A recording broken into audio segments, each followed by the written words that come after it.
All right, I think we're live. Welcome to our last and final installment of our Kitchen Cabinet Strategy Forum with Shirley's Kitchen Cabinet. My name is Michelle Watley. I'm the founder of Shirley's Kitchen Cabinet, and we have now held 3 of these Kitchen Cabinet Strategy Forums because we're working in the vein and spirit of our inspiration, Shirley Chisholm. And if you don't know who Shirley Chisholm is, you should.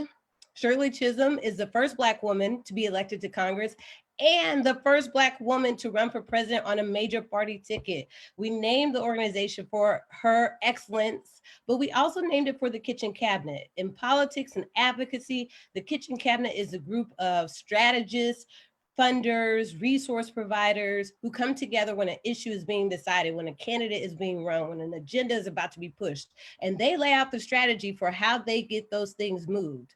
Black women should be at that level of decision making, and we want to ensure that you are equipped, educated, and that you understand what is going to be on the ballot when you go vote either before or on November 3rd. So be sure to pull out a piece of paper, get your notepad, share this video with your friends, do a watch party, because today we're going to do a deep dive. When I say deep dive, I mean we are going to pull up sample ballots from Missouri and Kansas, go over each question, and I will answer any questions that you have along with my guest about voting, what's on the ballot, and any other questions we can possibly answer. So we're so glad you could join us on a Sunday night.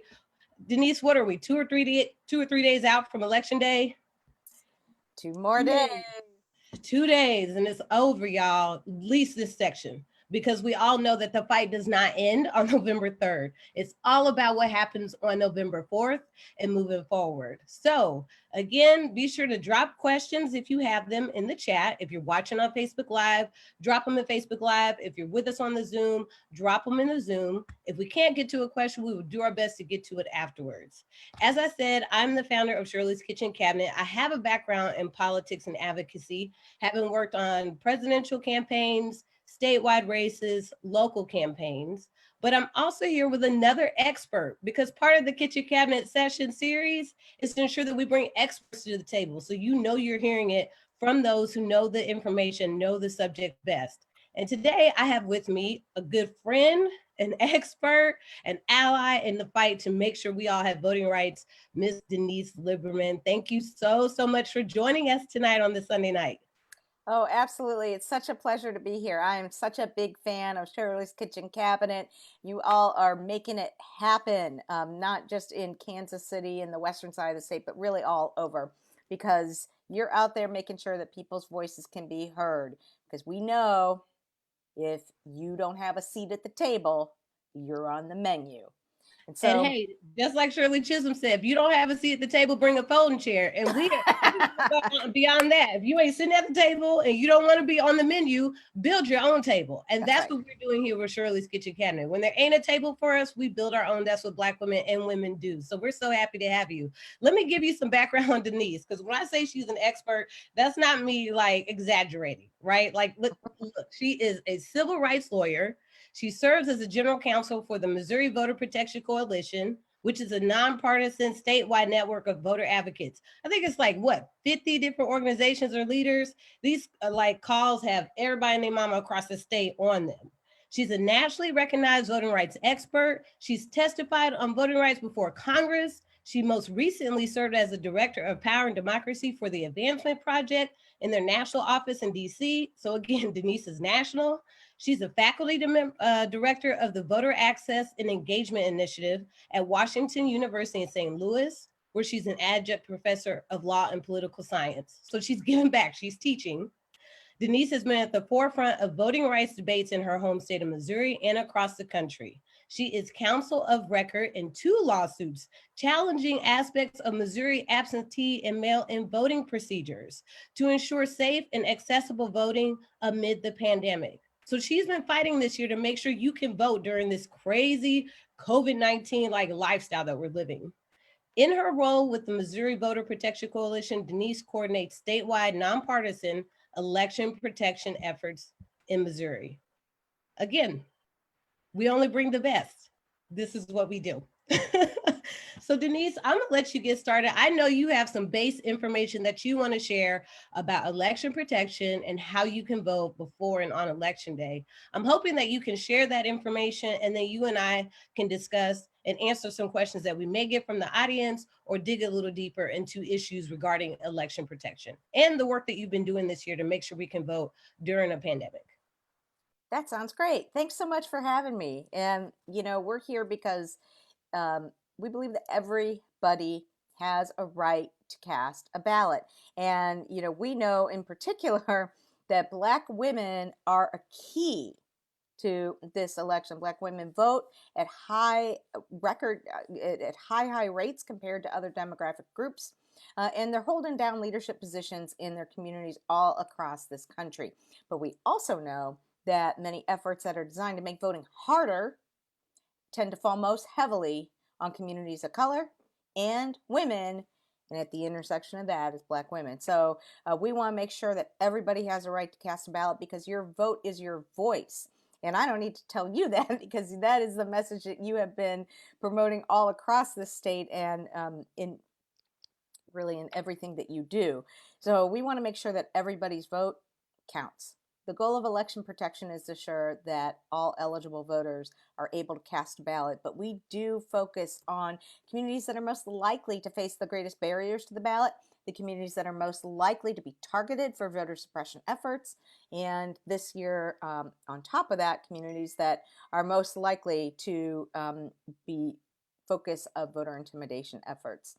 So I wanted to share just a few slides to tell you a little bit about election protection, how it's going to be on the ground to help make sure that all voters are able to cast a ballot on election day, and talk about a few sort of just top things that every voter in Missouri should know. We're just going to do like a top 5 things that every voter should know to cast that ballot on election day.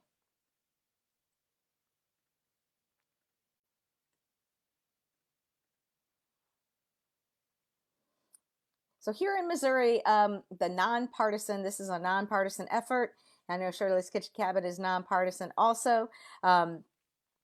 We are dedicated to ensuring the right to vote. And so the election protection effort in Missouri, which is nonpartisan, is coordinated through the Missouri Voter Protection Coalition, which And is just to make sure everyone knows, nonpartisan means that there's no party affiliation.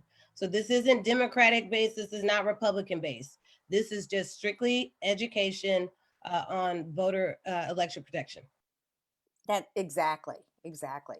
And our goal at the Missouri Voter Protection Coalition, which, as Michelle said, includes really a diverse range of approximately 50 organizations, civil rights groups, civic engagement groups, student groups that work with seniors, groups that work with people with disabilities, faith-based and church organizations. It really runs the gamut, and it's a really exciting collaborative process that works to protect the vote. And we do this through policy advocacy. We track legislation related to voting in the Missouri legislature. We do legal advocacy and litigation. Like Michelle mentioned, we've been involved in 2 lawsuits challenging aspects of absentee and mail-in voting that really we felt were exclusive and placed undue barriers and hurdles. Both of those lawsuits were filed on behalf of Black and faith-led organizations. The first one, challenging notary requirements, was brought on behalf of the NAACP and Legal Women Voters, so Black and women's groups. And the second one was brought on behalf of the Organization for Black Struggle, A. Philip Randolph Institute, Missouri Faith Voices, and the National Council of Jewish Women. So again, organizations largely led by Black women. So we know who's doing the work out in the communities. And the reason that we brought suits on behalf of these organizations is because we know that the communities that they are working to serve face the greatest barriers to having access to the ballot and having their vote count, and are most likely to be targeted by schemes that make voting harder. And we're here to make sure that does not happen. And so that's how we run election protection. Election protection is the nation's largest nonpartisan voter protection coalition. So this effort that we run here in Missouri, we do in collaboration with partners all over the country. There are actually hundreds of organizations around the country having programs like we're having right now, organizing people to take to the streets, to be poll monitors, to be attorneys answering calls. And what I'm here to tell you is that this number right here, 866-R-VOTE, that's 866-687-8683. You can call this number. You can even just text this number if you don't really feel like talking to a real human being. But what you will get if you call or you text 866-R-VOTE, immediate assistance from a lawyer. And not just a lawyer somewhere really far away, a lawyer right here in Missouri. We have 200 attorneys signed up right here in Missouri to answer calls into 866-R-VOTE and help ensure that all voters can cast a ballot. And I'm so, so proud because a number of the bar associations, the minority bar associations have taken the lead on helping make sure that the people answering these calls are from our attorneys from your local community. So some of our sponsor organizations for the attorneys include our local NBA affiliates, which is the African American Bar Association nationally, like the Jackson County Bar Association, the Mound City Bar Association, as well as organizations like the Hispanic Bar Association and the Asian American Bar Association, in addition to law schools and other organizations. So those folks are the people that are going to be answering that call. When you call 866-R-VOTE, you're going to be talking to an attorney in Missouri who can answer your questions, help figure out what's going on. You can also chat with election protection if you really don't want to talk to a real person at 866-R-VOTE. There's a live chat line, and again, that is going to be responded to by an attorney. I should note as well that we do have hotlines from our partner organizations that talk to voters in other languages. We know there's a very large Spanish-speaking population in the Kansas City area, for example, and in pockets of the St. Louis area, even in pockets in mid-Missouri. They can call 888-VOTA, speak to somebody in Spanish. We have an Asian languages hotline that can speak to people in up to 6 different Asian languages, and an Arabic language hotline as well. And so on top of 866-R-VOTE, which by the way is live now, if you have a question, if you want to just confirm your voter registration, confirm your polling place, you can call 866-R-VOTE. You can call it now, you can call it tomorrow, you can call it all day on election day. But on top of that, we're going to have monitors at the polling place on election day too. We have over 1,400 people signed up, y'all, to monitor polls in Missouri. We are going to have people from St. Louis to Kansas City to Kirksville to Springfield and everywhere in between at the polling place, being your eyes and ears and being a source of support. They are going to have these palm cards, what every Missouri voter should know. They are going to be able to help voters right there in real time. And they're also going to have a direct line into the attorneys. And so no voter has to leave a polling place without casting a ballot. So be on the lookout for our poll monitors. They may be wearing t-shirts like that.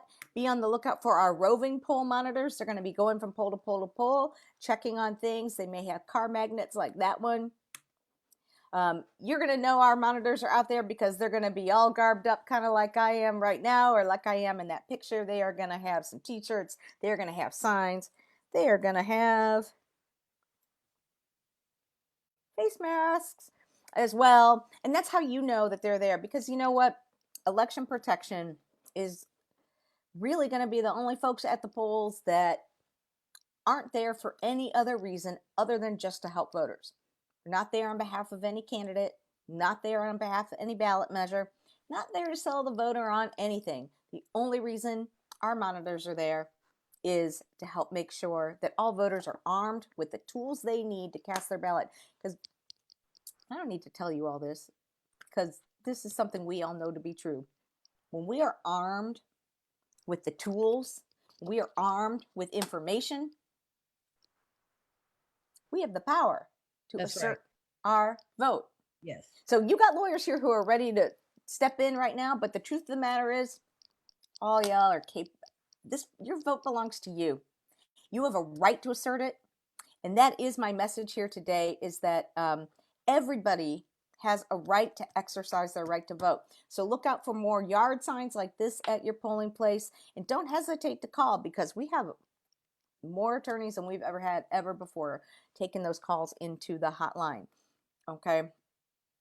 Um, Well, I think it's important, Denise, that you even mentioned that that they are nonpartisan, that that your election protection workers are here to simply help you cast a vote, and so they have no skin in whether you vote Republican or Democrat, or if you vote for one candidate over the other. They simply want to make sure that you don't have issues at the polls, and if you do have issues, that you've got someone that can help advocate for you to make sure that you vote on November 3rd or beforehand. So when you see these folks out, don't be shy, don't be afraid to talk to them if you're having issues or if you need assistance, because again, their only mission is to help you make sure you cast a ballot.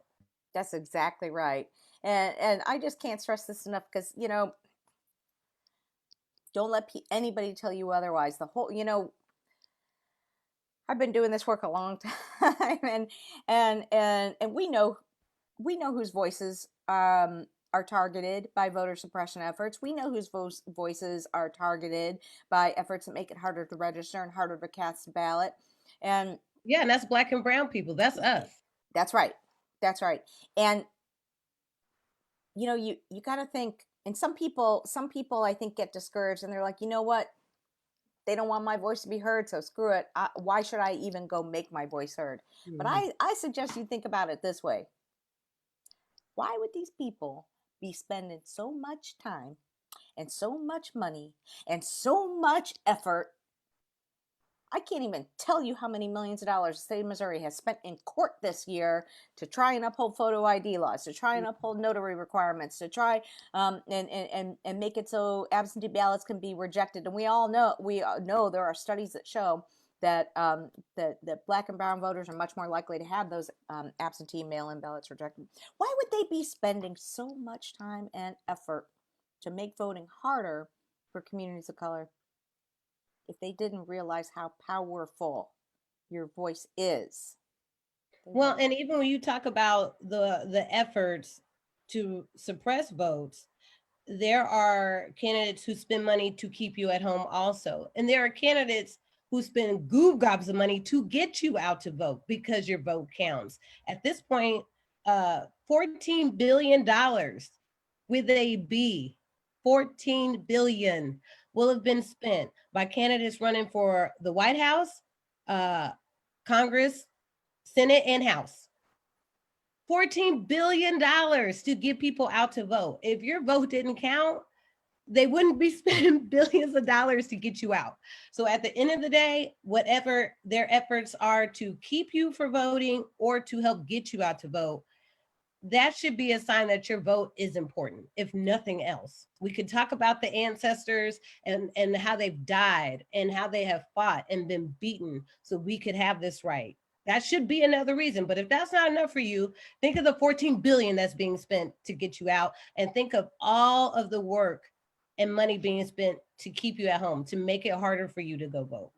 They're not doing that if your vote doesn't count. And at the end of the day, your vote is yours. Yes. You own it. They can't take it away from you. And the whole reason election protection exists there is to help make sure that they can't. And that everybody has a right to exercise their voice. The vote is how we speak in a public sense, right? It's the mechanism that society has that tells you count, quite literally, right? They count. Yes. And so when the right to vote is abridged or denied for some groups of people, what is that trying to tell people? But the truth is, your vote belongs to you, and I want to have a positive message here today, because um, you have your right to vote, and they can't take it away. They may try, but they can't. And that's why we're going to have an army of people at polling places on election day, an army of attorneys on the phones on election day, and ready to go to court if necessary, to help make sure that every eligible voter in Missouri is able to cast a ballot. Well, and as Shirley Chisholm once said, the one thing you got going for you is your one vote. right? That's the one thing you got going. If you have anything else in this process of democracy and voting and making your voice heard, you have your one vote. And so we want to make sure that you're able to cast that vote. Now, Denise, I have some specific questions. Yes. Let's talk about those who have decided or had the opportunity to vote early through either absentee voting or mail-in ballots. We are 2 days out from Election Day. So at this point, if you have decided to vote absentee or with a mail-in ballot, you have either gotten your ballot by mail or you have gone and voted absentee in person. Can you tell us if you are a voter that still has like your mail-in ballot or an absentee ballot, where are you at in the process, and what do you need to be preparing to do over the next 2 days to make sure that that gets turned in and done? That is such a great question. I know a lot of people are wondering about this right now because we have new rules and new laws on the books here in Missouri about this. So here's the bottom line. If you can vote absentee, and that means that you meet one of these 7 reasons listed here, you can go do that in person tomorrow, Monday, November 2nd, until 5 p.m. And you can do that at your local election authority office or at a satellite location if your local election authority has established satellite locations. And so that's one way that you can just get this done tomorrow, not have to deal with the polls on election day. You will have to assert one of those 7 reasons, but that is based on your determination of what may keep you from voting at the polls on Tuesday. If you vote absentee in person, you go to your local election authority headquarters or a satellite location that is open. So in Kansas City, those headquarters, that's at Union Station. And for those in other parts of the state, if you're listening, that's going to be at your local election authority headquarters. You can look that up online. You can look it up at sos.mo.gov until 5 p.m. Bring an ID. It does not need to be a photo ID. You will just complete the application and vote right then and there. I voted absentee yesterday and I am done. So that's a really great thing to know. The other thing you should know is if you aren't able to do that tomorrow, and say maybe you did request a ballot through the mail, but you never got around to getting it back in, or maybe you did get it, but now you're out of time, or maybe you never got it because of mail delays and all sorts of other things. We're hearing all kinds of reports. You can still vote at the polls. So the bottom line on this is if you requested a ballot through the mail, whether it's a mail-in ballot or an absentee ballot, if you never actually cast it, sent it back in, and it was received, you can vote at the polls on Tuesday. And here's how. If you never got that ballot, or you lost it, or if you sent it back in but it's not registering when you call your local election authority, they're saying they don't have it, you go to your polls. They're going to have a list of everybody who requested an absentee or mail-in ballot. You say, I lost it, I don't have it, I never got it. You're going to just complete a short statement saying basically you don't have it. It's called a lost ballot affidavit. You'll vote a regular ballot. Now, what if you do have it? Say maybe you requested an absentee ballot through the mail or mail-in ballot through the mail, and you never got it back in. Maybe you couldn't find a notary. Maybe you just ran out of time. It's now too late to send things back through the mail, because if you have one of those ballots, the deadline is election day. They have to be received at your local election office on election day. So it's too late to put anything in the mail right now. So you can take that with you to the polls. Now you're not going to be able to, this is the part that's confusing, you're not going to be able to turn in your completed ballot at the polls. But what you can do, if you have that absentee ballot, I know I'm holding a palm card. If you have that, We're gonna pretend we're just gonna pretend. Mail-in ballot, right? If you have that absentee ballot, take it with you. Because what you could do is surrender it. In essence, they're gonna just cancel it out, and then you'll vote a regular ballot at the polls, just like you would have if you had showed up there in the first place. Okay, so you're basically just gonna do a swap. Mm-hmm. Like at this point, it's too late to mail a mail-in or absentee ballot. If you mail it tonight, it's not going in the mail till what? Tomorrow, right? And it doesn't get mailed out. It's not going to make it to the election board in time. So at this point, you need to take it in person on Monday or go vote on election day. And when you Yes. take it in, because they already have you checked as having a mail-in ballot, you're going to swap it out. You're going to give it to them, and then they're going to let you vote in person. That's right. Okay, That's right. that works. Yes. And again, just keep in mind, we still have absentee voting until 5 p.m. tomorrow. So if you want to avoid doing all that mess on election day, you can also just go vote absentee tomorrow at the election authority. You would do the same thing. If you got that ballot in the mail, you can also just take it with you. And when you go vote in person absentee, is it any different from voting on election day? Are there any special considerations? What should someone be prepared for? I went and voted absentee because I travel a lot and I usually do vote absentee. And this time, as the Kansas City Election Board has stated, they have seen an influx of absentee voters. I think he said 10 times the amount that they had in 2016. So everybody, a lot of people are voting. I'm not going to say everybody's voting, but a lot of people are voting and they're voting absentee. And my experience was pretty seamless. I went down to Union Station. I walked up to the line. I waited in line 6 feet apart from the person in front of me and behind me. I showed my ID. They pulled up my ballot. I voted electronically and I got my sticker and I put it on my forehead as I usually do. So everybody knows that I voted until the sticker falls off. Pretty seamless. Now I did have to wait in line maybe 20, 25 minutes. And that is a little longer than I'm accustomed to. However, that's still very short considering Yeah. what I might have to face if I go vote on election day. Yeah, you're right. I had a really similar experience when I went and voted absentee yesterday, and I got my little sticker as well. Didn't put it on my forehead, put it on my shirt, but that's a good idea. But it really is very much like going to the polls on election day, only you're not going to your polling place. You're going to go to the board headquarters or a satellite location if your election jurisdiction has those available. So what you got to do is it's very much like going to the polls where you got to show a form of ID. They're going to check you in just like you would if you were at your polling place. You will have to indicate the reason you're voting absentee. So you're going to have to select one of those 7 reasons. Maybe it's because you think you might be out of town. Maybe because for me, I'm a caretaker for my mother who is homebound. Maybe you have health risk factors that place you at higher risk for COVID-19. Any of those are valid reasons to vote absentee. You bring a form of ID. It does not have to be a photo ID. It can be, but it can even be that postcard that you get from the election authority that looks a little bit like this before election day. That's a valid form of ID too.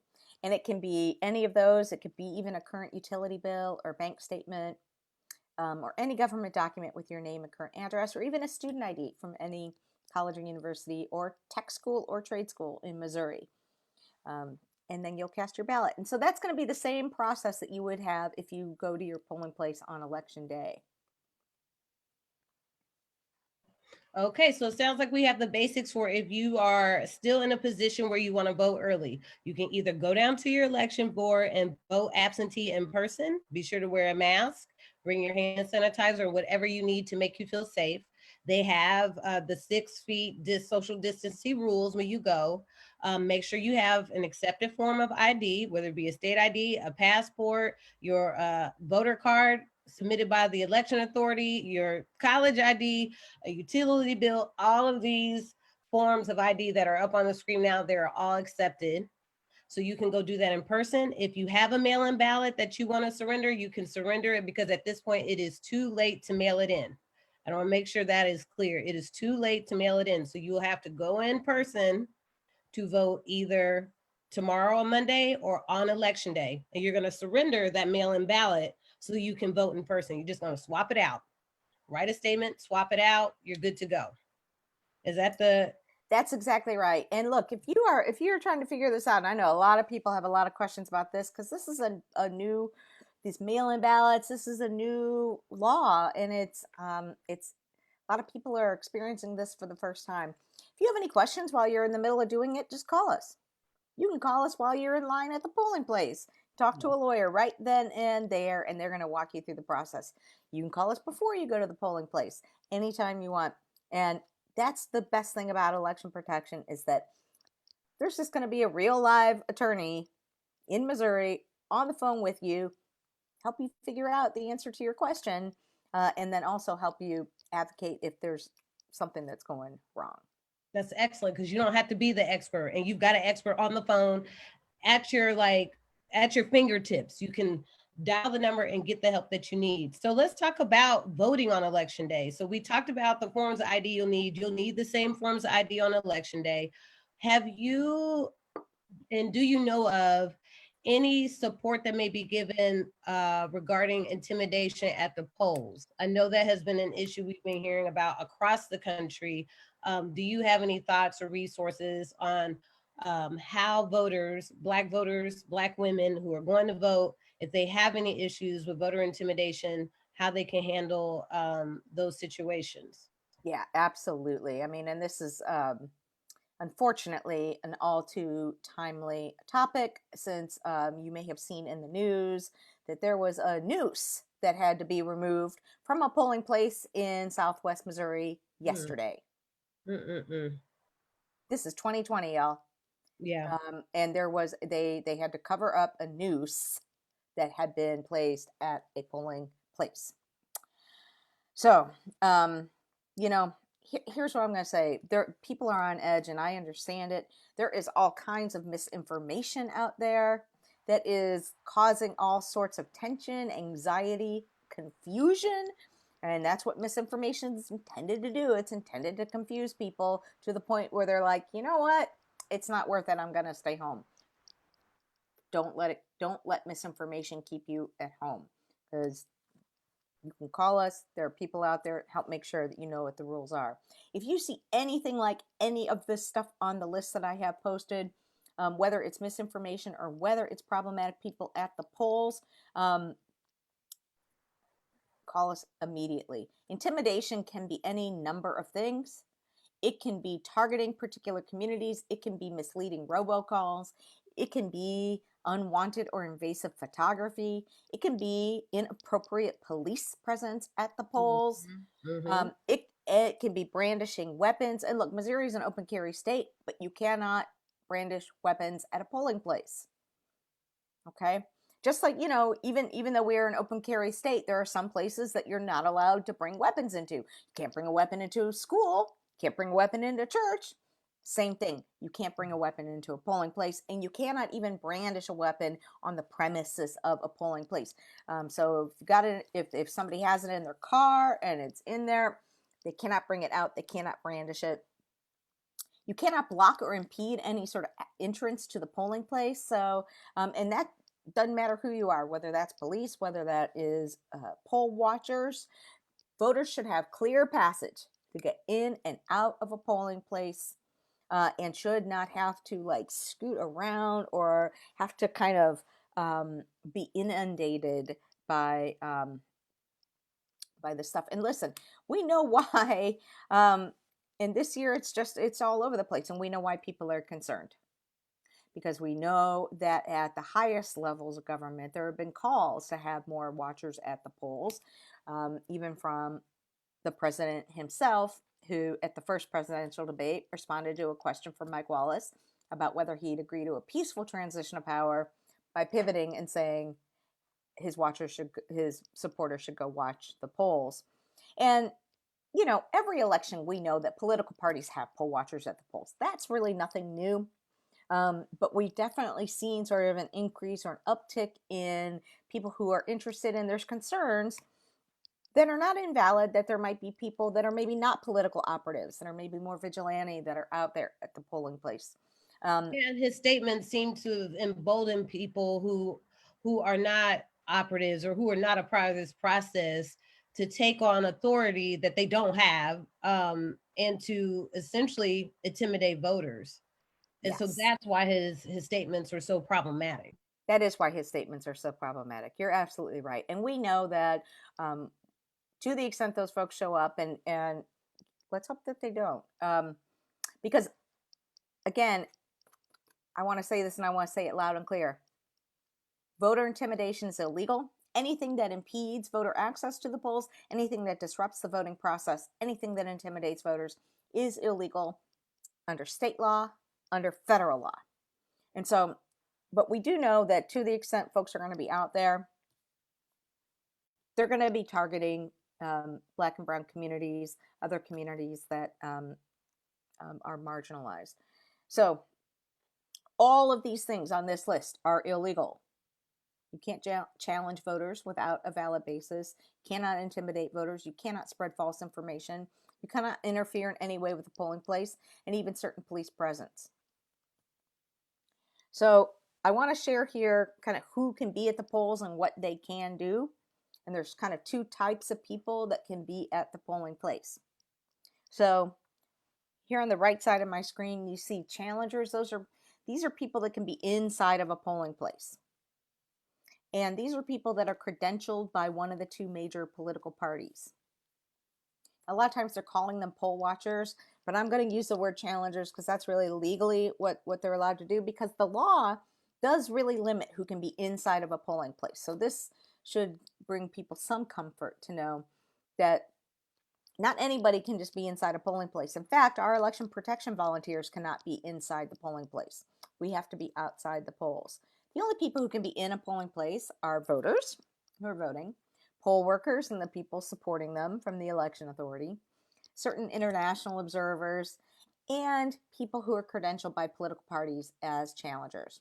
And those folks often watch conditions and keep track of what's going on. But there's some rules. First of all, their names have to be submitted ahead of time. They do have to be registered voters in the jurisdiction, and they are not allowed to talk to voters. They are not allowed to ask voters for their credentials, for their qualifications, for their ID. In fact, nobody is allowed to ask you to demonstrate your eligibility to vote except a poll worker. Say that louder for the people in the back.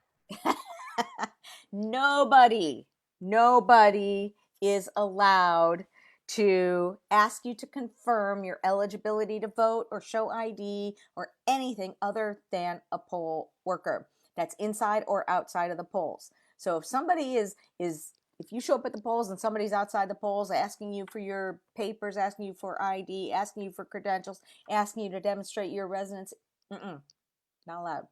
The only person that can ask you to do that is a poll worker. So a challenger can be inside the polling place. They can stand next to that check-in table, and they are allowed to challenge eligibility to vote, but only if they've got a good reason. And there's only 3.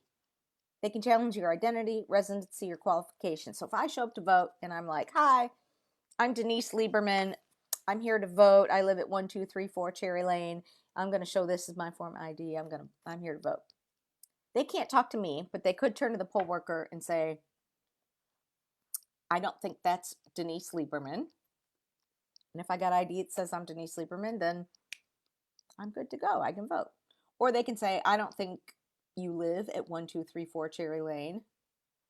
And if a check on my voter registration says I am registered there, my ID says I'm registered there, or maybe I sign a statement just testing it, yeah, I still live there, I'm allowed to vote.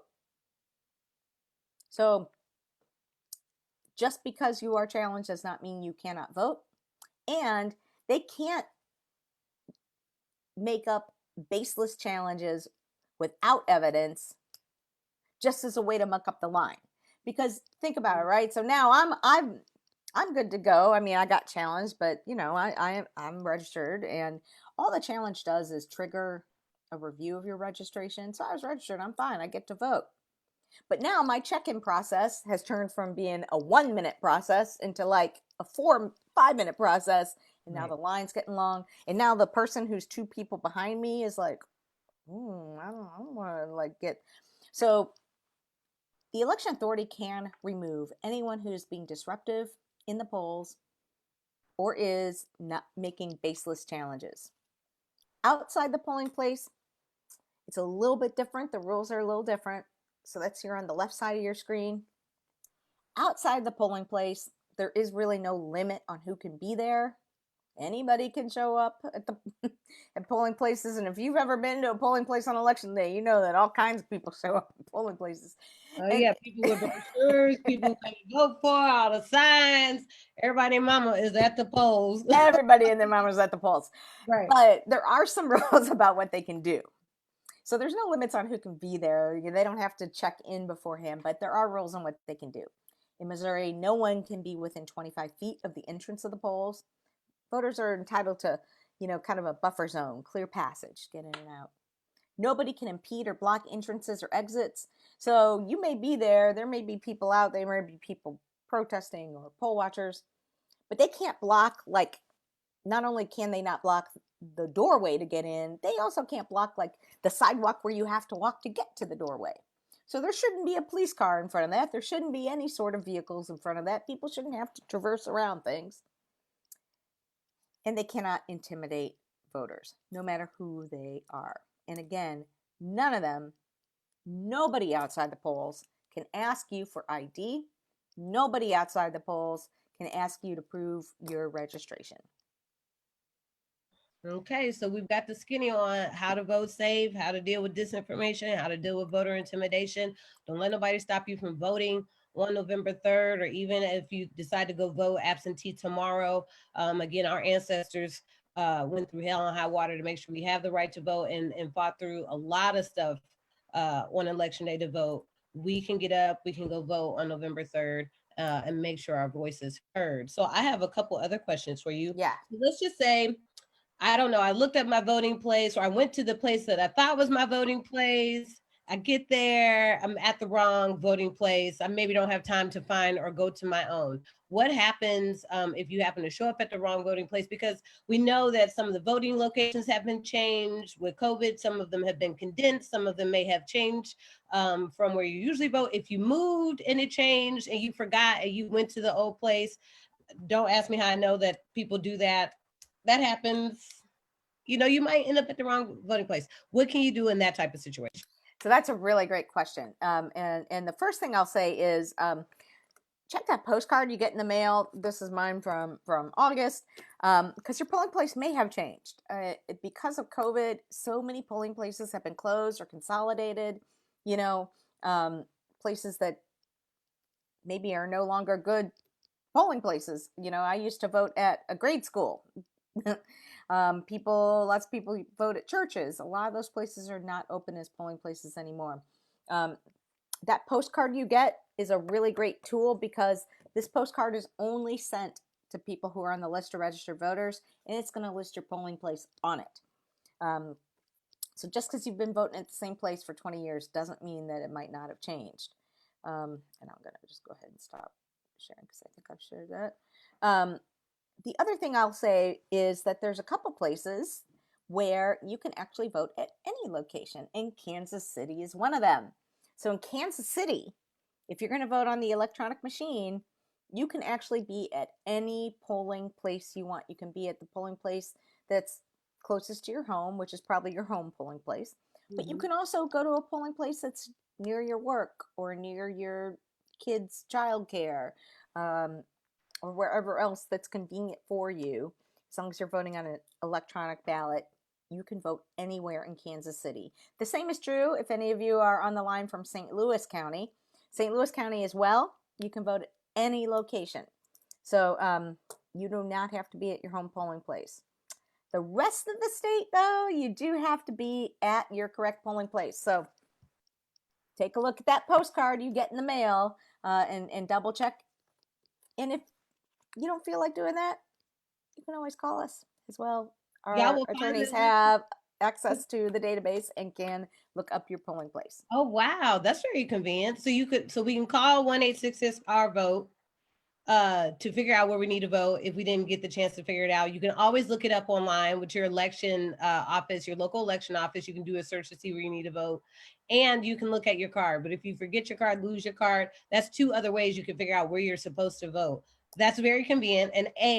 And B, I didn't know that you could vote at any place if you're voting electronically. That's a good tip. I had no clue. I'll keep that in mind for the future. Now that's just Kansas City. That's not going to be Jackson County. So if you are out in like Independence or somewhere else in Jackson County, that's not going to be the case. But if you are in the city limits of Kansas City, you can vote. You can vote at Union Station, which is the headquarters, or you can vote at any polling place in Kansas City.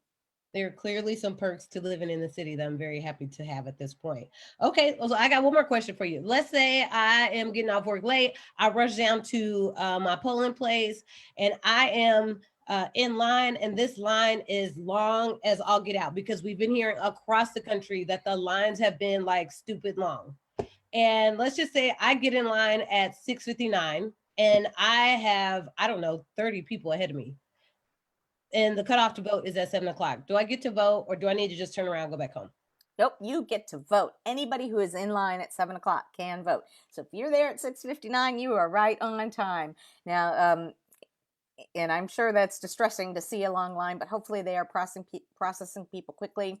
We will have our poll monitors there. That 7 o'clock time is a real important time for our poll monitors. We're going to be tracking wait times at the polls all day long, just to make sure that those lines are getting processed smoothly and running quickly. Anybody in line at 7 o'clock is entitled to vote no matter where they are in line. So don't get out of line. Just make sure that if you get there by 7, rest assured you will have a right to vote.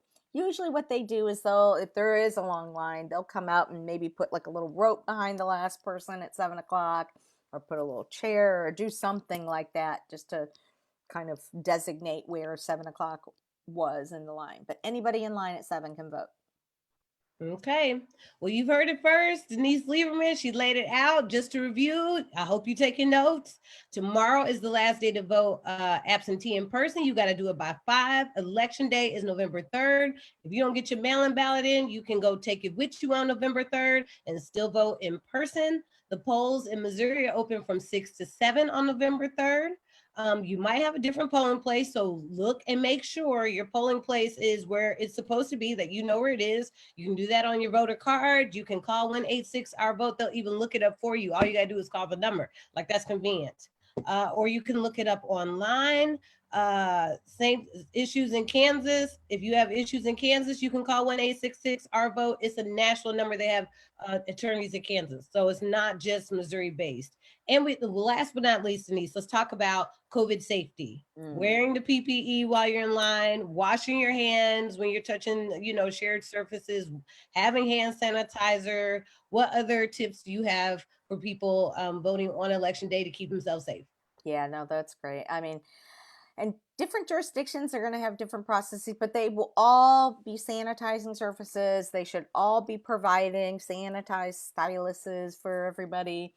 There should be masks available at every polling place for voters who need them. And what's going to differ from county to county is some counties are saying all voters and poll workers have to wear masks. Other counties are saying you don't have to, it's just recommended. So do what you need to do to stay safe.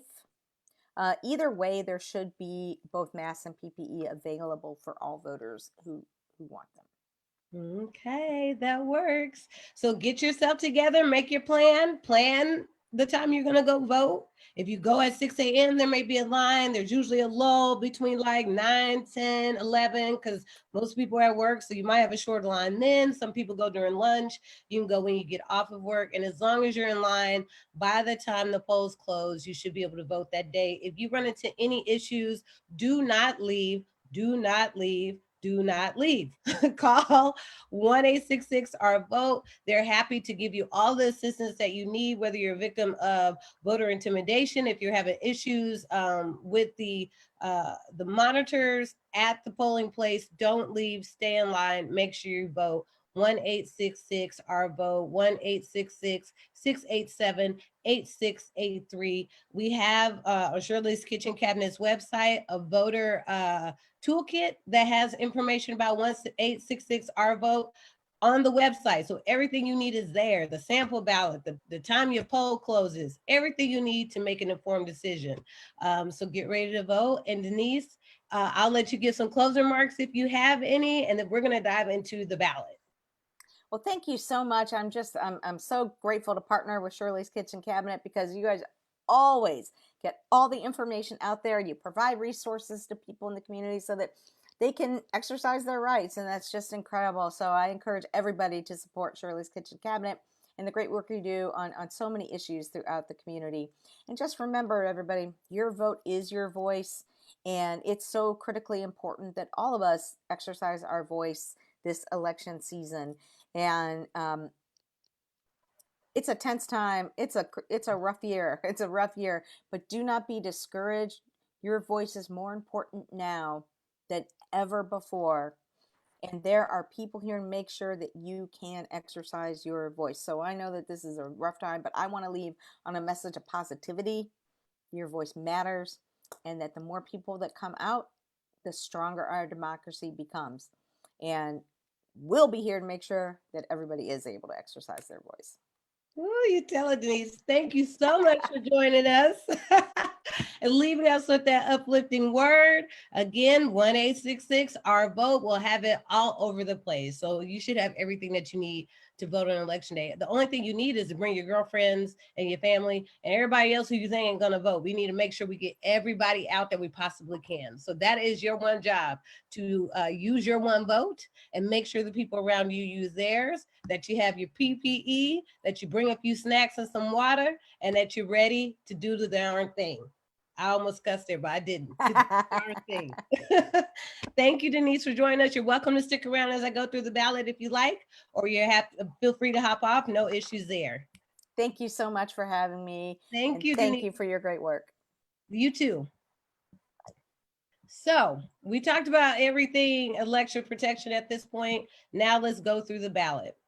What we'll do is go through the sample ballot on the Missouri side, the sample ballot on the Kansas side. If you have any questions, put them in the chat.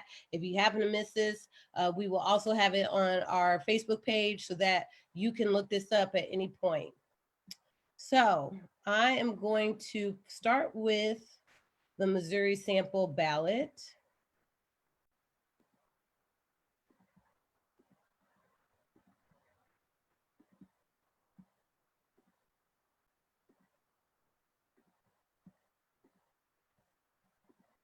And as I pull that up,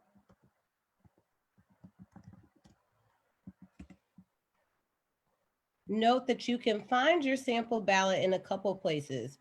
You can find your sample ballot with your local election authority, whether it be Jackson County Election Board if you're on the Kansas City side, or the Kansas City Election Board. You can find the sample ballot. And what the sample ballot essentially shows you is what's going to be on the ballot for your jurisdiction. And in some areas, depending on if you're in Kansas or Missouri, the ballot is tailored to the district that you live in. Sometimes the ballot is tailored to essentially all of the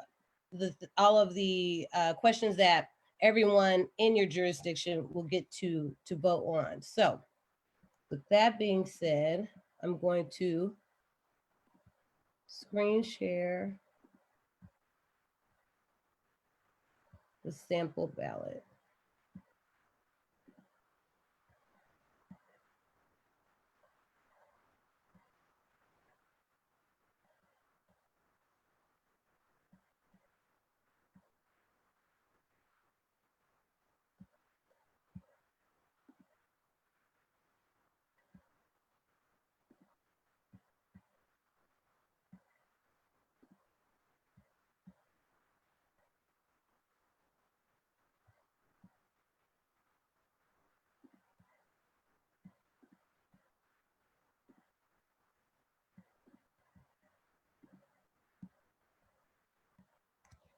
Okay, so if you go to the Kansas City Board of Elections, this is the sample ballot that will be pulled up. And at the top of the sample ballot, you'll see all of the different parties that a candidate could run under: Republican, Democrat, Libertarian, Green Party, Constitution Party. At the very top of the ticket, typically, are all of the offices at the federal level. So Congress, President, those seats and those candidates are going to be at the top of the ticket. And as you see at the top of the ticket, the president and vice president run as one ticket. They run together. So when you select Donald Trump, you're also selecting Mike Pence. If you select Joe Biden, you're also selecting Kamala Harris. In Missouri in particular, you don't get a ballot by your party, you get an open ballot. So you get to vote for candidates on the Republican and Democratic side. We also have Joe Jurgensen and Jeremy Spike Cohen on the Libertarian ticket for president, Howie Hawkins, Angela Nicole Walker on the Green Party ticket, Don Blankenship and William Moore on the Constitution ticket. As you go further down the ticket, you go to the lower levels of government. And not lower in priority, just lower in stature based on whether it's congressional or state or local office. And so your next candidates are going to be your statewide offices. In Missouri, all of the executive level offices are up for re-election. The executive level offices are 5 offices: governor, lieutenant governor, secretary of state, treasurer, and attorney general. In Missouri, Mike Parsons and Nicole Galloway, Rick Combs, and Jerome Barr are all up for governor. Mike Parsons is the current governor. He was not elected to the office. He was appointed to that seat after Governor Greitens, former Governor Greitens, stepped down and resigned. So this is his first campaign to win this seat and to be elected to this seat. He is a Republican contender running against Nicole Galloway, who is a former treasurer of Missouri. She is running for the seat after having served as Missouri's treasurer. For lieutenant governor, you got Mike Kehoe, who is the current lieutenant governor, Alicia Kennedy, who is the Democratic candidate, and then you've got your Libertarian and Green Party candidates running for that seat. Now, and just to go over the seats, your governor serves as the chief executive officer for the state. Like a corporation, he operates as a CEO. He makes board appointments. He makes appointments to departments, the heads of departments. He fills public offices and vacancies. He even has a role in appointing the Supreme and Appellate Court judges. So he plays a big role. The lieutenant governor acts as the president of the Senate. So he has a casting and deciding vote in the Senate. He has a tie-breaking vote. He's next in line if the governor steps down, resigns, or something happens to the governor and they're not able to act in their capacity. So again, that's how Mike Parsons was able to become governor without being elected to that seat, because he was the lieutenant governor. And when former Governor Greitens stepped down, he then took that seat and took that place, as is dictated by his role as lieutenant governor. For Secretary of State, again, the Secretary of State serves as the state's chief elections officer. When we talk about all of the barriers to voting, having to have certain IDs, the Secretary of State's office oversees that. They're also the chief records keeper, so they oversee the libraries. When you register for your business and have to register with the state, this is the office where you'll do that. We've got Jay Ashcroft, who is the current Secretary of State, running as the Republican contender. Yinka Fatali, who is running as a Democratic contender. Your state treasurer is your chief financial officer, like in a business. They oversee the budget, they oversee funding. And fun fact, if you have unclaimed property or money with the state treasurer's office is the office that holds that. And if you want to see if you have money sitting around that you didn't know about, you can visit their website, type in your name and some identifying information and look it up and see if you have some money laying around. You never know. One time I had $5. I looked at my name and I had $5 from something. Nice little $5 I didn't have before. We've got Scott Fitzpatrick on the Republican ticket, Vicki Lorenz England, who's running on the Democratic ticket, and then you have your Libertarian and Green Party candidates. We got the Attorney General's office. They act as the state's general counsel or attorney. Fun fact, the Attorney General's office also tracks police stops in the state of Missouri. And over the last 4 years, police stops, disparities in police stops, Black people being pulled over versus white people being pulled over in Missouri, have constantly gone up. As of last year, Black people are 91% more likely to be pulled over than their white counterparts. In Blue Springs, for instance, where white people make up 87% of the population, Black people are over 275% more likely to be pulled over by Blue Spring police than white residents in that city. 275%. In a city where Black people don't make up even 13% of the population, people of color, outside of white people, combined, only make up 13% of the population in the city of Blue Springs. Black people are 275% more likely to be pulled over. They track that. Their office has a hand in handling those issues. Right now, you have Eric Schmidt running for the Republican ticket, Rich Finnerman running as a Democrat, and you have your Libertarian candidate. So that's a lot, but these seats all have oversight over something that impacts your daily life, and making sure to go beyond the president and voting for these top level executive seats is important. And when you look at how the executive body works, this is all the executive branch of the state of Missouri. We're going to take a look at that chart.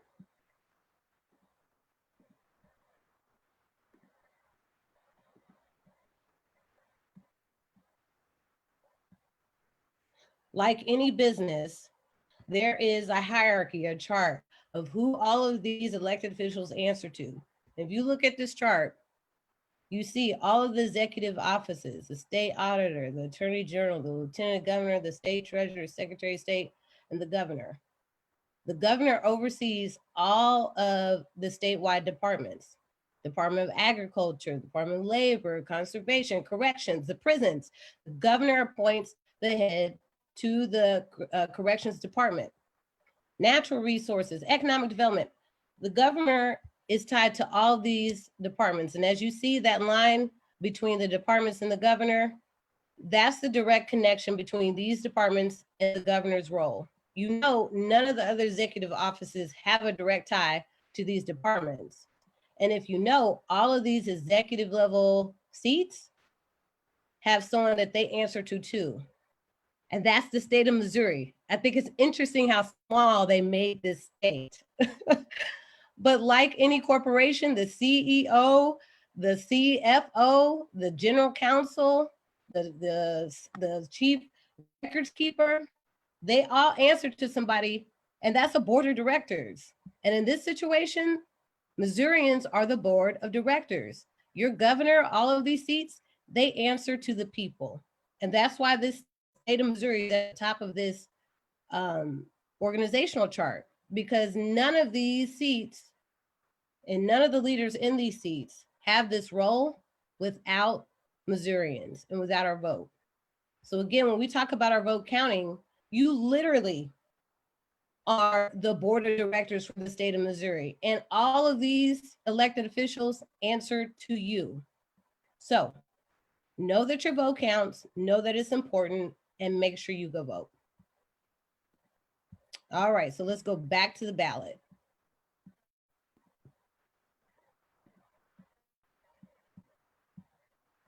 And this is where it gets hard, because when you go in and vote, the ballot is going to be very long. When I went and voted, it was very long.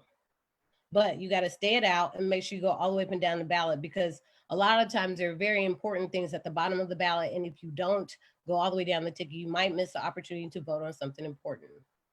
If you go on down the ticket, you have one more additional federal seat, your congressional representative. Now, depending on what district you're in, you may not have the opportunity to vote for a member of Congress if they're not up for election. If you're in Kansas, you'll be voting in Johnson County and Wyandotte County, you'll be voting for Sharice Davis and her opponent. If you're on the Kansas City side, you may have the opportunity to vote for, in the 5th district, either Congressman Cleaver, who is currently the holder of that seat, and the Democratic candidate, or Ryan Dirks, the Republican candidate. Robin Dominic is also on the ticket as a Libertarian candidate. As you go on down the ticket, we now get to some of the state level seats. Like Congress, state level legislatures are made up in the same vein, in that we have a House of Representatives and we have a Senate. And depending on what district you're in, if you're in District 7, if you're in District 9, if you're in District 11, you have candidates to vote for. In the 7th district, you got Greg Razor and Nathan Klein. In the 9th district, you've got David Martin and Barbara Ann Washington. Barbara Ann was previously the House of Representatives member for that district, and she is now running to be the senator for that district. In the 11th district, you've got John Rizzo. Notice something here. There's not a Republican running. You don't have a Republican or Green Party or Constitutional Party or Libertarian Party candidate here because they're not running. You have other options. You can vote for John Rizzo, or you can write in a candidate. If a candidate is running a write-in campaign, this is where you would write their name. If you think you're fit, I guess that's where you would write your name. I don't know. But that's why that's blanket. That's why there's only one candidate there. As you continue to go down, you have different representatives for each district. If you're in the 19th district, you're only going to see this option. You're not going to see all these other options. Again, this is a sample ballot. This is not going to be exactly what your ballot looks like. So for all of these candidates, do your research, go look their campaigns up online, read the news articles about some of their past work, contributions to the community. If they've been in office before, read up on how they voted on issues. There are organizations that do endorsements and they track the legislation that a candidate may pass. And so you can also look on their websites to see how these different candidates have voted on things. There's some familiar names here if you've been paying attention, and for some of you not so familiar. So be sure to do your research. Okay, and as you go on down the ticket, we have another important race. Again, further down the ballot. That's why you have to make sure you go all the way down the ballot, because some of the most important seats at the bottom of the ballot. You live in Jackson County, you will have the chance to vote for your prosecuting attorney, your prosecutor. We have two women on the ballot, Tracy Chappelle, who is a former prosecutor for the city of Blue Springs, who's running as a Republican. And we have Jean Peters Baker, the current prosecutor and former chair of the Democratic Party, running for the Democratic seat for prosecutor. When we talk about Deja Stallings and the abuse that she suffered, and the countless Black men and women who have died or been abused at the hands of the police, your prosecutor plays a role in that. If you happen to run afoul of the law and you're getting ready to be sentenced, your prosecutor plays a role in that. When we talk about what's going on with the Jackson County Jail, the conditions of the jail, people being arrested for marijuana charges, low-level offenses, your prosecutor has a role in how all of that plays out. And so be sure to do the research. Your prosecutor has some of the, is one of the most powerful roles in all of government. They essentially work unchecked. There's no tracking mechanism for how they decide their cases. They don't have to consult with another elected official when bringing on charges or sentencing people. They have a mass amount of unchecked power, and that power has impacted and could possibly impact your life and the life of so many people. So be sure to do your research when voting for your prosecutor. Same thing for sheriff. Again, you don't see a Republican or another contender because they did not run. Daryl Forte is running for re-election as a Democratic candidate for Jackson County Sheriff. All right, now we're getting to some of the good stuff. Judges, I have had so many questions about judges, and fortunately and unfortunately, there's not a lot of information about how they decide cases. There are resources. KCUR put out a great article on what to think about when voting for judges. They provided a couple of resources, which we will provide also. And those resources just basically let you know if those judges have met the standards set by legal governing bodies as to how they conduct themselves professionally. But we don't have information on how they vote, or excuse me, how they have decided cases and the like. Now, some of your advocacy organizations have done the legwork to do that research. Vote Pro-Choice in particular, if you go to voteprochoice.us, they have a voter guide that's based on champions for reproductive rights. They have done the research on all of Missouri's judges to see if any of them are pro-choice. And what they found was that none of them were pro-choice champions. None of the judges in Missouri currently are pro-choice champions. So there are some organizations that have done the research to see how judges have decided cases, but it's based on the issue that is important to the organization doing the research. So Vote Pro-Choice, for instance, did the research based on whether the judges were pro-choice or not. So when you are looking at voting for judges, what you're essentially voting for is if they get to retain their seat, which is very different from running for office, in that these judges already have their seat. Judges are appointed by the governor, which is why it's important for you to vote for your governor, be well versed on if the governor is going to vote on the issues that are important to you the way you need them to, because your governor now has the power to appoint appellate and Supreme Court judges. So when it says, should Judge X, Y, and Z of the Missouri Supreme Court be retained, you're essentially saying, or what's being asked of you is, should they keep their seat? You're not putting them in their seat.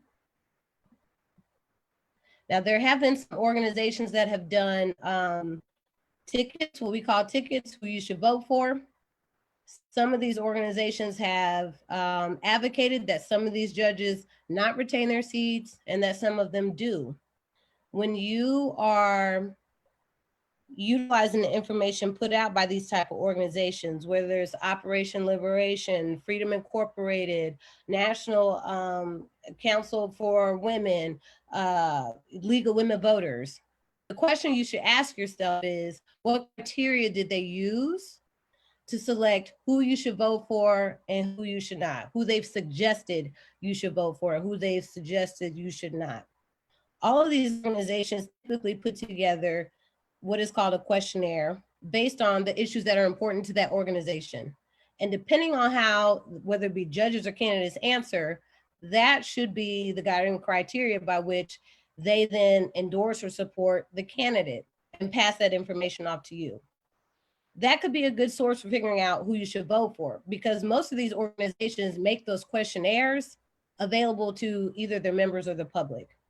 So if you wanted to see how a candidate or a judge answered questions put out by Freedom Inc. or put out by Operation Liberation or put out by the League of Women Voters, typically you should be able to see that, so that helps inform your decision on who you should vote for, or why the organization suggested it. Did they suggest it because they went through a candidate or a judge's record, or did they suggest it because the candidate or the judge or the whoever's running paid to have their name listed on that ballot? So all of the judges are here. We have some resources you can view to think about who you should vote for judge. Last but not least, you have constitutional amendments. Constitutional amendments are often suggested or provided through ballot initiatives and other means. Constitutional amendment number 1 is asking, should two-term limit that applies to the governor and treasurer and the lieutenant governor also apply to the Secretary of State, Auditor, and Attorney General? So basically, should all of the executive level offices have a 2-term limit? Currently, the governor's term limit is 2 and 2 4-year terms. So you run once, you win, you hold that seat for 4 years. You can then run again and hold that seat. After that, you have ran and held the seat for 2 terms, are no longer eligible to run for that seat again. The question is asking, should that be applied to all offices? Some people believe that term limits are good because it allows an infusion of new candidates, new thoughts. You don't get someone who stays in office too long and abuses the power. Some people think that term limits are not good because it doesn't give enough time for an elected official to get to understand the job, get their feet wet, and to make substantive change. So those are a couple of things to consider. Also on the ballot is a constitutional amendment that was brought up by ballot initiative, meaning a group of advocates and organizers got together. They petitioned and created petitions for people all over the state of Missouri to sign to get this amendment on the ballot. They met the threshold for enough signatures by petition that it is now on the ballot. So that's how you get to vote for it. There are two ways laws can be made in Missouri. It can be made in Missouri through the legislature, and laws that are put up by members of the legislative branch, and then passed by the governor, or by ballot initiative, when people go directly to the voters, get them to sign the petition for an initiative to be put on the ballot. This initiative is asking whether Missourians should essentially overturn Clean Missouri, which was passed in 2018. It would ban gifts from paid lobbyists to legislators. Please note that gifts have already been reduced with the Clean Missouri Act of 2018 to a significantly low number. Reduce legislative campaign contribution limits. The same thing happened in 2018. It was reduced to about as low as it can go. And you're also being asked how the redistricting process will occur. Should that responsibility of drawing the lines for a district be switched from a nonpartisan state demographer? So nonpartisan meaning no political affiliation, to a governor appointed bipartisan commission, which would mean the governor, whoever's elected governor in 2020, would pick a commission that would include Republicans and Democrats to draw the lines. So if you want more information on that, there is a No on 3 campaign that you can get more information on, and there's an opposition campaign that's supporting a yes vote on Amendment 3. So do your research. If you're in Jackson County, you'll get to vote on whether there will be a monthly fee not to exceed $1 on subscribers of any communication service that has been enabled to contact 911. So basically, additional dollars, revenue dollars to help fund the 911 service in the county. The fund will not be commingled with general funds in the county. So it will be essentially designated for that solely and nothing else. And last but not least, probably one of the most important issues on the ballot at the very bottom.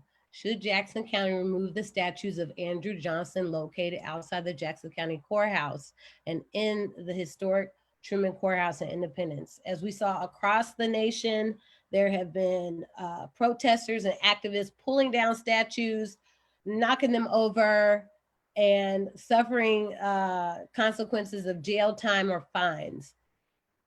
This is a very easy and police free way of getting statues of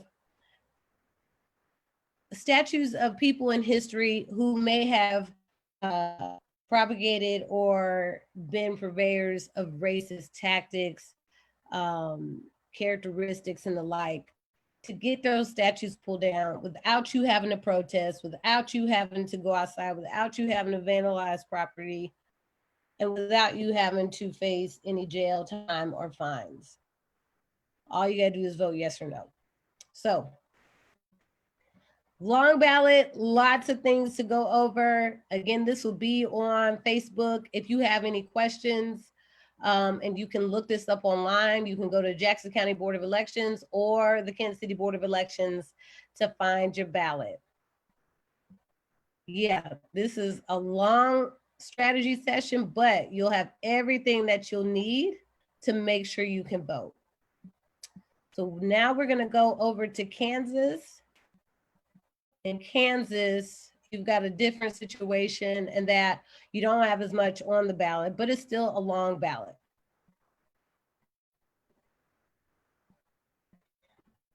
All right, here we go. So in Kansas, if you go to the Kansas Secretary of State's website, you can find your ballot, and it will be tailored to where you live. So you have to put in your name, you have to put in your date of birth, and it will pull up your sample ballot based on your districts and where you live. And in Kansas, you have some of the same stuff on the ballot as far as national offices are concerned. So you get to vote for Trump or Pence, Biden or Harris at the top of the ticket. If you are this is a Wyandotte County sample ballot. So if you're in Wyandotte County, in that area, you get to vote for United States Senator. On the Kansas City side, we have Congressman Cleaver. On the Kansas side, you may have a state senator or House of Representatives member. So here you've got Roger Marshall running as a Republican and Barbara Bollier running as a Democrat, and you're a Libertarian candidate. If you're in the 3rd District of the House of Representatives, you will have Stephen A. Hoey of Libertarian candidate, Amanda Atkins running as a Republican against Sharice Davids, who is the current holder of the seat. She won her seat in 2016. And then you get to the statewide offices. What's great about this ballot is like it's broken down in columns by national, state, and otherwise. And so again, you've got, if you're in the Wyandotte County area, you may have David Haley on your ticket and Sam Stillwell, the Republican contender. David Haley currently holds that seat. You have State Representative Broderick Henderson and Mark Snelson. And then you get into judges. Now, what's a little different about judges on the Kansas side is that some of those judges are running for election. And so you're voting to put them in the seat, while some of them are running to be retained. They've already been in the seat. You are selecting whether they get to keep that seat. So you've got Michael Russell in the 29th district. You've got Courtney Mysick in the 29th district, Division 7. And if you look, the ones that you have to vote in have a partisan affiliation. In Missouri, they are nonpartisan. They are not Democrat, Republican, Libertarian, any of that. Some of these judges in Kansas that you do elect into the seat are running as partisan judges. So they will have a party affiliation next to their name. So again, we'll drop resources for judges so that you can take a look.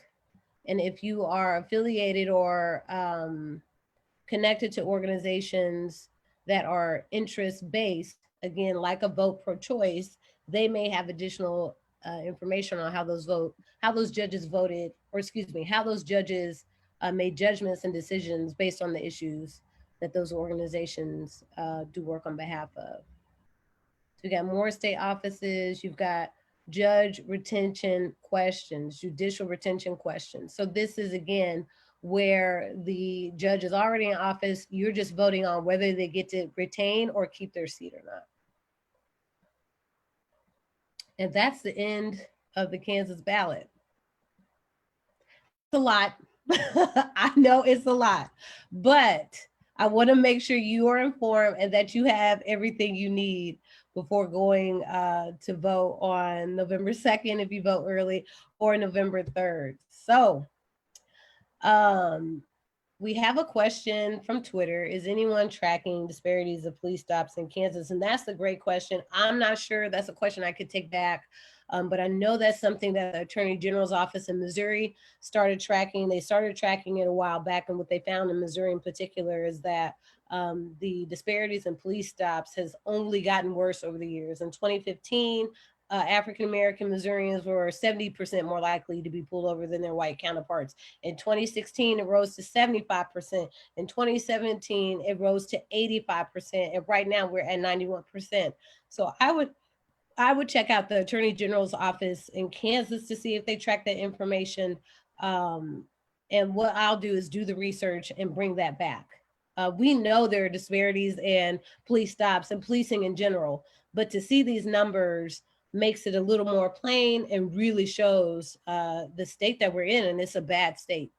For Black people to be pulled over at a rate of 91% versus their white counterparts, when Black Missourians only make up 11% of the population, I don't know that you even call that a disparity at this point. It is, it's egregious. It's egregious and it's a problem. So, with that being said, I don't think we have any more questions. If you do have questions, please, whether you're on Facebook, Twitter, or on this chat, put them in the chat. You can look me up on Facebook. I'll answer questions if you message me, Michelle L. Watley on Facebook.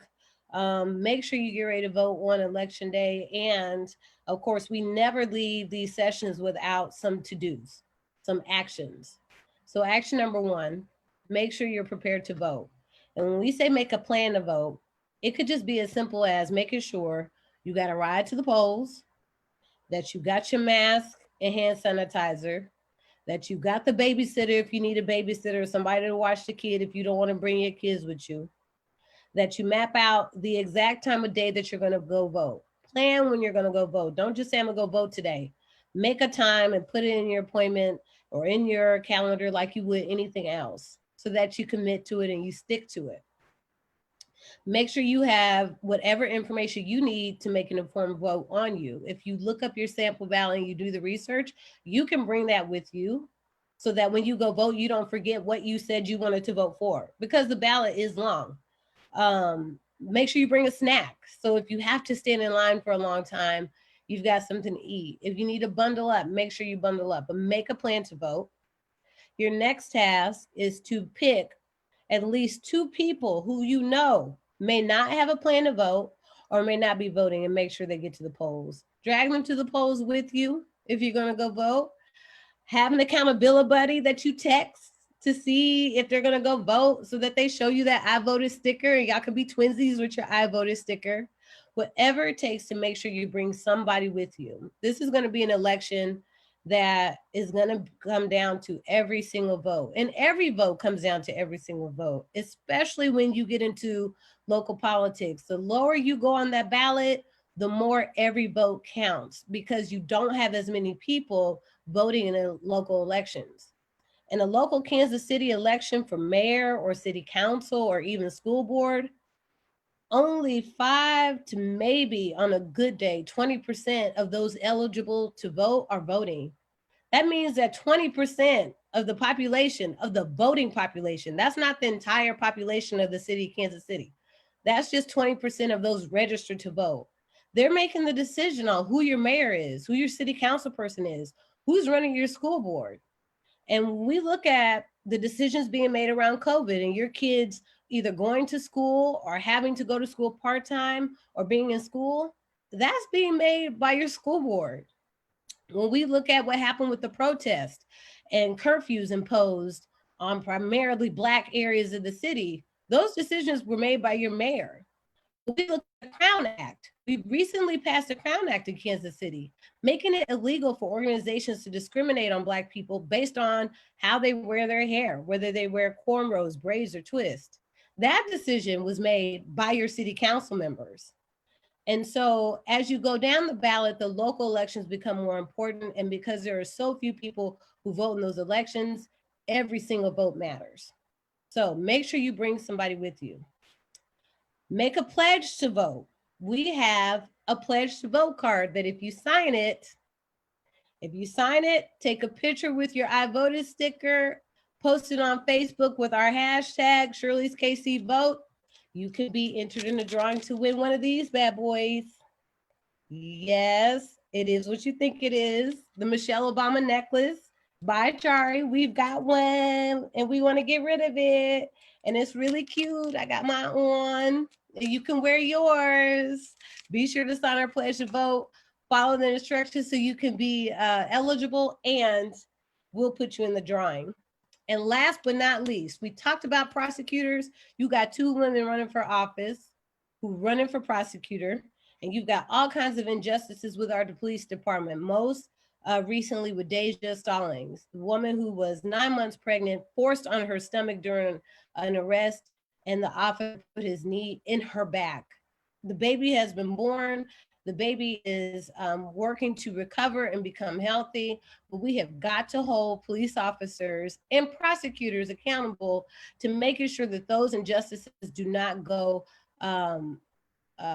unresolved, that justice is served in those situations. And so we have put together a letter that we are sending to not only those running for prosecutor, but other elected officials who have jurisdiction authority over the police department, with demands that Rick Smith be fired, that the officer who made the arrest be fired or reprimanded, because at this point, he hasn't even been suspended. He's still on the job, and other demands to ensure that we secure criminal justice reform. So if you want to sign on that letter, if your organization wants to be a part of this effort to help those who are already on the ground, those like KJ Brooks, if you watched our last cabinet strategy forum, we had KJ Brooks, the young lady who went viral for that read at the Kansas City Board of Commissioners meeting. We had activists from across the nation joining us for that session to talk about what was happening with police reform. If you want to sign on to that letter, look for the link in the chat.